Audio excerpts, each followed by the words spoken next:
All right, so being cool here is with Lovesick Radio. How you guys doing, man? We're doing excellent. Doing well, man. Thanks for having us on. Hey, man, I just got done listening to the new track, man. It was awesome. Nothing Left to Lose. Right on. Oh, dude, thank you so much. You. I dig that bluesy, old school rock vibe you guys got going on there for sure. No, I'm glad it's coming across. We're, obviously that's a big influence for us. So bringing that and kind of stirring up the pot with some of the stuff we bring to the table. So yeah, we're pretty excited about it. It was one of the older, we say older, Dave sent that idea to me a while ago. So we're just excited to finally get it out and let people hear it. It's cool, man. So this was obviously written pre-lockdown then? Yeah, it was actually. It was written, I probably it was last year. Well, musically it was written like maybe a year and a half ago. It just kind of sat there until I sent it to Troy, and then Troy wrote the lyric for it from an experience that we went through, and we started tracking it, and we were lucky enough to get Todd from Rival Sons to play keys on it, which is really cool. Super awesome guy. And then we got Kevin Shirley, who's produced and mixed everybody from Aerosmith to Joe Bonamassa, Black Rose, Silverchair's first couple records. And we finally got to where we were like, wow, we felt really happy with it. So it's great to finally get it out there, and it's getting surprisingly this really cool reception from people. And I'm just like, hell yeah. It was written before the pandemic really hit, but it kind of lived through it because we had to send it off to Todd, and he did his thing, would send it back, and we sent it to Kevin. But honestly, that's even before pandemic, that's how records were being made. So yeah. It's thank God for technology. Well, one thing I noticed is that during these lockdown times, it's giving bands a chance to go through some of the older stuff that they had and not completely done yet. You got nothing left to do. You can't leave the house. You might as well touch up on things. No, and reevaluate, sit back, put a little space, and you're just in a different headspace too. So you might, I don't know, it does change things. You can't say it hasn't had an effect. It definitely has. So you just try to look for that silver lining and that extra time we have to really focus on writing and recording and do that. I know we're all itching to play out live, but keep our game face on and keep going, man. Yeah, it's given us time just to finish a lot of songs and get in the studio and rework songs. We've rewritten lyrics to the song after we already cut the tracks for it. Just trying to get our best foot forward, as they say. Yeah. It's funny, I had to really because Dave and I are basically how we write is he'll track the music and kind of do a demo at his spot, and then he'll just email it to me. So even before we were in this situation, that's how we would write songs. So I guess it really wasn't too big of a change for us in that regard. Now, how are you guys adapting to the plan of just releasing singles? I've noticed no bands are dropping out full albums right now. It's I think basically to do a full album, you want to be able to tour and support it. And I think people, I know a friend of mine in Candlebox, they've had the album done and they're finally going to put it out because they can tour, because it's a product. You want to be able to advertise and do it. Singles are a way to keep people interested, but you're not giving away the farm. I think in rock and roll, especially, we like albums still, and more of the pop, top 40 and rap. They like to do the single thing, which obviously working for them. But I think maybe I'm not speaking for everybody. I'm speaking for us. But we like full albums. But I think in order to do it properly, you got to be able to tour and kind of support that. Yeah. So, we're probably looking at a full length in the first quarter, maybe an EP out in the fall. And we'll put out some singles before then leading up to it, just so we can, like you said, get out there and tour and promote it properly. So, people have something to listen to. It's you create this baby. You don't want to just throw it out there, and then because you can't support it, nobody cares and nobody pays attention. Because it's a lot of work to put into an entire album. That's a lot versus a single you can do pretty quickly, but to do a full album, it's a lot. So you want to make sure you're doing everything you can to kind of nurture that. No, I totally respect that, man. I've seen a lot of the bands that dropped stuff early on during the lockdown, did a full album. They're already got a new one coming out. So by the time touring starts, you're going to have 2 albums, maybe 3 possibly by the time a full tour starts. which is cool, but also like, you know, people might miss that other record that came out, you know, because, you know, yeah, there's a band called The Wild, which I like a lot. They're from Canada. They put out a great record, and it right before the pandemic hit, and then, you know, nothing came about it. You know, I hope they put out a new record, because I've listened to that record, you know, to death already. I'm ready for something new, but I think they'll probably end up touring behind it. I don't know.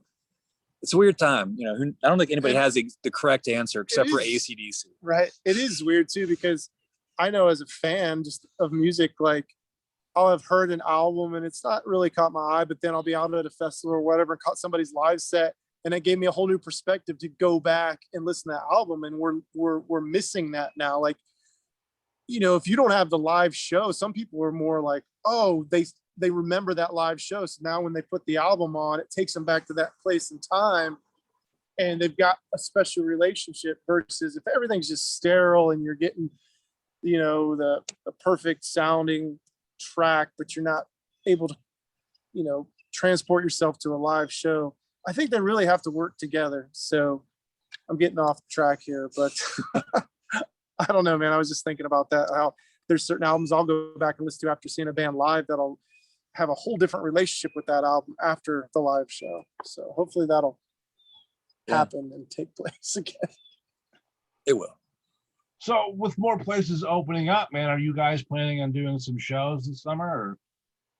Yeah, we have some things that we can't discuss yet, because we don't know if they're going to get rescheduled towards in August, but we're going to try put our foot in the water, as you say, and play our first show in like May for a radio station in Columbus, Ohio.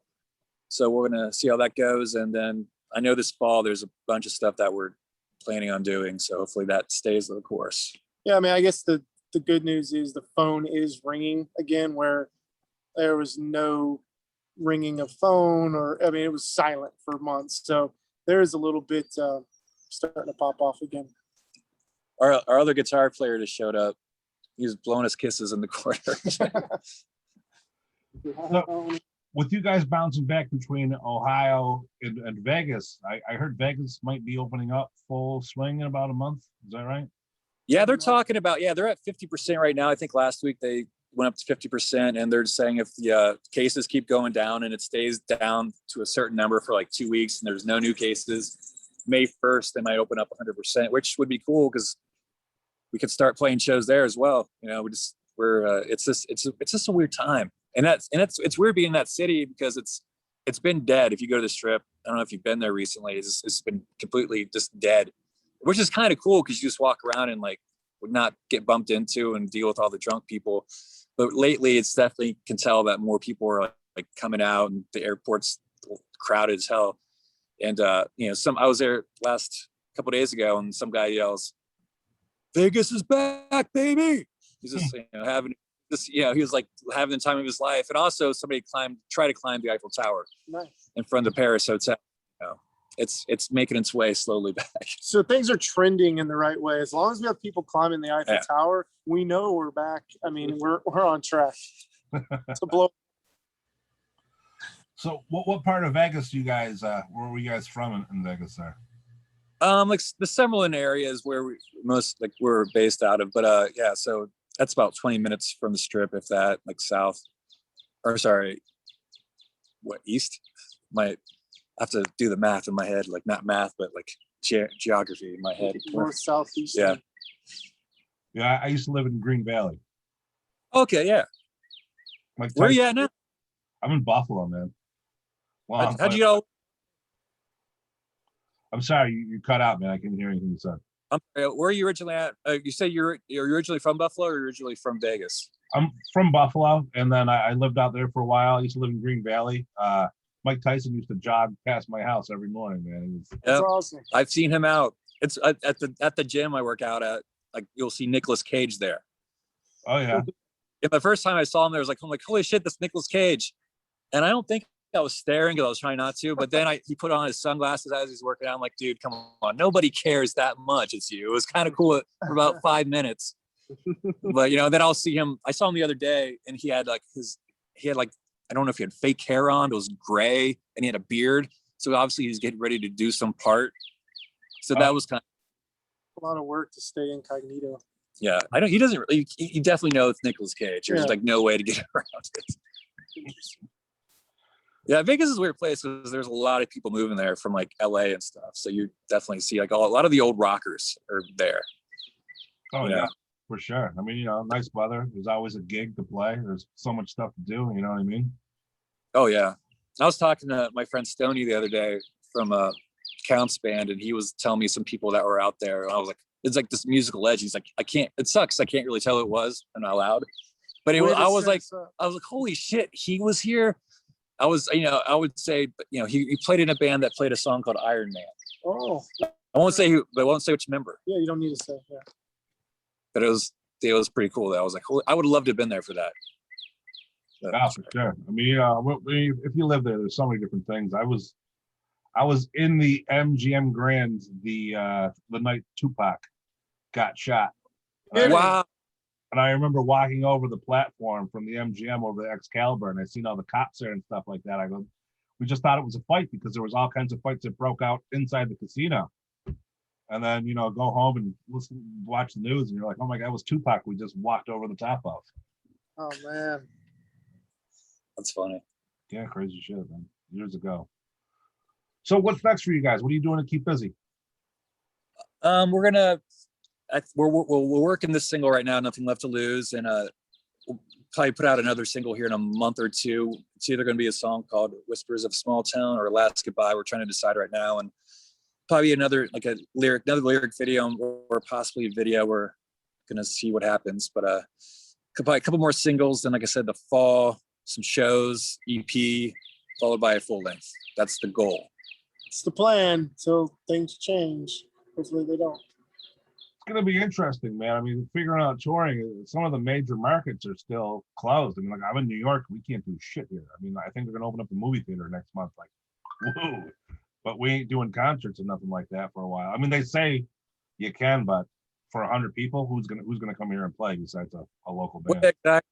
I mean, that's why I said there's some stuff in the fall that we can't exactly like August that we can't talk about yet because that possibly still could get canceled.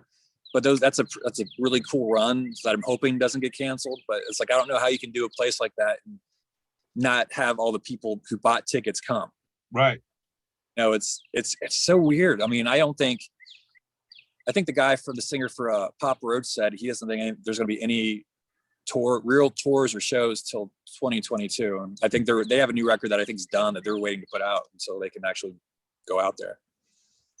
Well, I mean, it's got to be scary times, man. You don't know what's going on. I mean, there's only so many venues. There's only so many days. And there's all these musicians been out of work, literally out of work for all this time. Yeah, you guys may be booking out singles and stuff, but I ain't paying the bills the same way a tour would.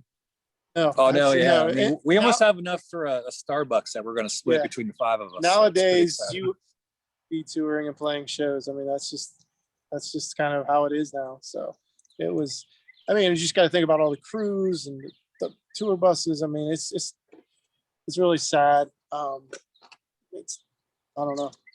I'm optimistic though. Like I said, I think we're trending the right way. I think it's just around the corner. We'll see. Hopefully, man. I mean, it's got to be exciting and frustrating at the same time. Of course, you got to book as much stuff as you can.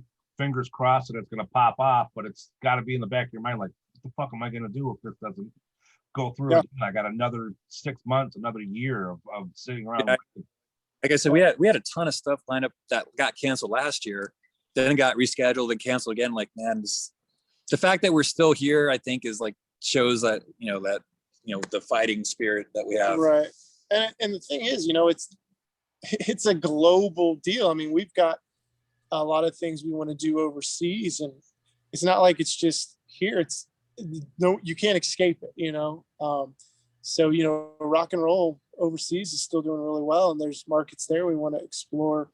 But even that, who knows when that'll open up, because now you're talking about leaving one country for another. So, I mean, that stuff could even be pushed off even further. So who knows?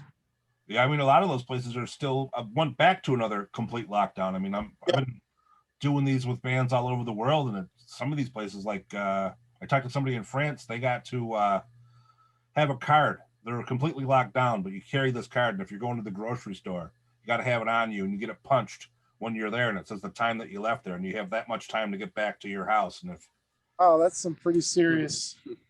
That's crazy. Guidelines. Jeez.